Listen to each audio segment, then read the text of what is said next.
2021년 8월 4일 수요일 지혜로운 큐티 생활 시작하도록 하겠습니다. 오늘 말씀은 예레미야 48장 36절에서 47절 말씀이고요. 고등부 운동원들은 보내드린 카톡 이미지 참고하시면서 함께 말씀 나누면 좋겠습니다. 하나님 앞에서 스스로 교만하였고 그모스 신을 섬기는 우상 숭배에 여념이 없었던 모압은 결국 하나님의 심판에 이르고 맙니다. 그들은 그동안 주변 나라의 움직임에 민감하게 잘 대처해왔기 때문에 자신들이 무척이나 안전한 상태라고 생각했지만 결국 이러한 그들의 자만심이 화를 자초한 것입니다. 하나님의 심판으로 인해 모압이 사랑했던 모든 것이 사라지게 되었고 모압은 결국 포로로 끌려가 흩어집니다. 풍요로웠던 시절은 끝나버리고 모아두었던 재물들도 모두 사라집니다. 모든 사람들에게 모압은 조롱거리가 되고 용맹을 떨치던 용사들은 두려워 떨 것이며 다시는 나라를 이루지 못하는 상태가 되어버릴 것이라고 하나님은 예레미야를 통해 말씀하십니다. 침략자 앞에서 자신의 목숨조차 구원하지 못하는 철저한 심판을 경험할 것이며 이것은 하나님이 정해놓으신 심판의 때가 임하는 것이라고 말씀하시는데 이러한 모압의 모습을 통해 하나님을 떠나 세상에서의 풍요를 누리고 안전을 자랑하며 재물을 의지하는 것, 나 스스로 무엇이든지 할 수 있다고 자만하는 삶은 겉으로는 잠깐 빛나고 성공한 삶처럼 보일지 모르지만 결국 전반적인 삶에 있어서 아무런 유익도 주지 못한다는 사실을 우리는 배울 수 있습니다. 하나님의 심판을 피해 도망하는 자들이 기진맥진한 상태로 북쪽 도시인 헤스본의 그늘 아래 섭니다. 겨우 도망친 사람들이 그곳에 와서 안도의 한숨을 내쉬며 급하게 피난처를 구해보지만 그 또한 불가능입니다. 그들의 생각과는 다르게 헤스본도 이미 위험에 처했기 때문입니다. 헤스본에서 불이 타오르기 시작하고 시온의 마을에서는 불꽃이 터져나와 모압의 지도자들을 태우고 교만한 백성의 정수리를 삼켜버릴 것입니다.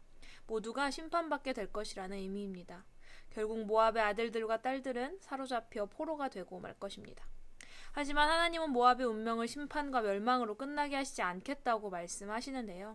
마지막 날에 하나님은 모압의 포로를 다시 돌아오게 하실 것이라고 말씀하십니다. 하나님이 이방 민족인 모압을 돌이키신다는 이 이야기를 하나님의 백성인 이스라엘에게 적용해보면 이 말씀은 소망의 약속이 됩니다. 언약의 백성이 포로에서 회복되는 것은 이방 민족인 모압이 회복되는 일보다 더 확실한 사실이 될 것이기 때문입니다. 또한 모압의 회복은 모든 나라와 백성들이 하나님께 돌아오게 될 마지막 메시아 시대를 기대하고 소망하게 합니다. 오늘 이 말씀을 마주하는 나의 삶은 무엇으로 채워져 있습니까? 하나님이 기뻐하시는 것들입니까? 아니면 하나님이 기뻐하시지 않으시는 것들입니까? 오늘의 나 또한 모압 사람들의 모습과 하나도 다를 바 없이 세상의 풍요를 쫓고 누리며 나의 가진 것과 안전함을 자랑하고 재물을 의지하는 삶을 추구하며 살아가고 있지는 않습니까? 하나님이 하나님의 백성, 자녀인 나에게 진정으로 원하시는 것은 무엇일까요? 사실 나는 이 질문에 대한 정답을 다 알고 있지 않은가요? 하나님은 왜 세상의 것을 추구하는 자들에게 심판을 주시는 것인지 깊게 진지하게 생각해보며 나의 삶을 돌아보기 바랍니다.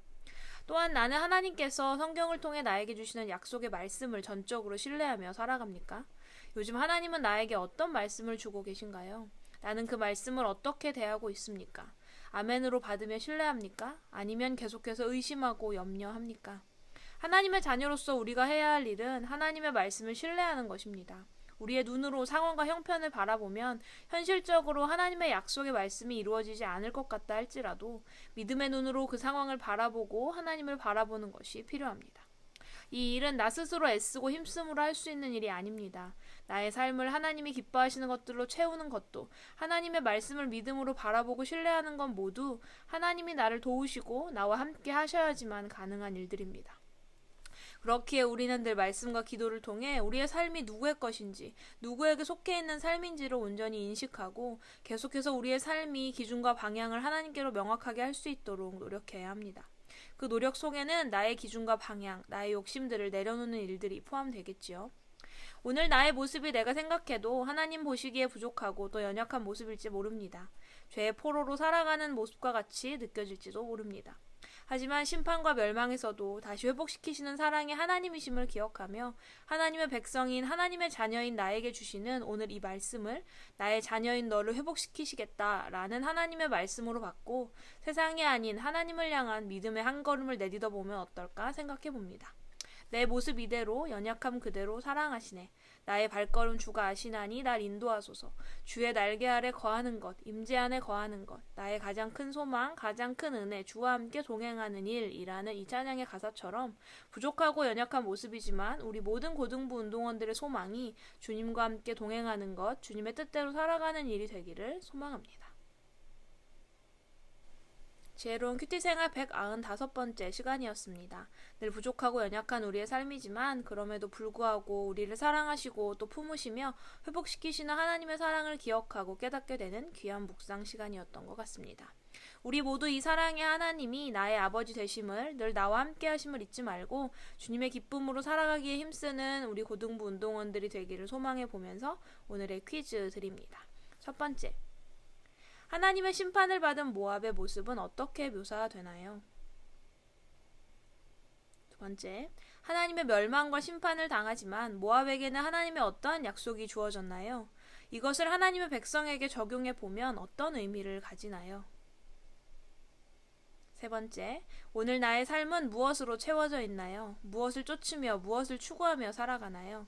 내 삶을 채우고 있는 것들이 하나님이 기뻐하시지 않는 것들이라면 나는 무엇을 변화시키고 무엇을 내려놓고 무엇을 선택하며 살아가야 할까요?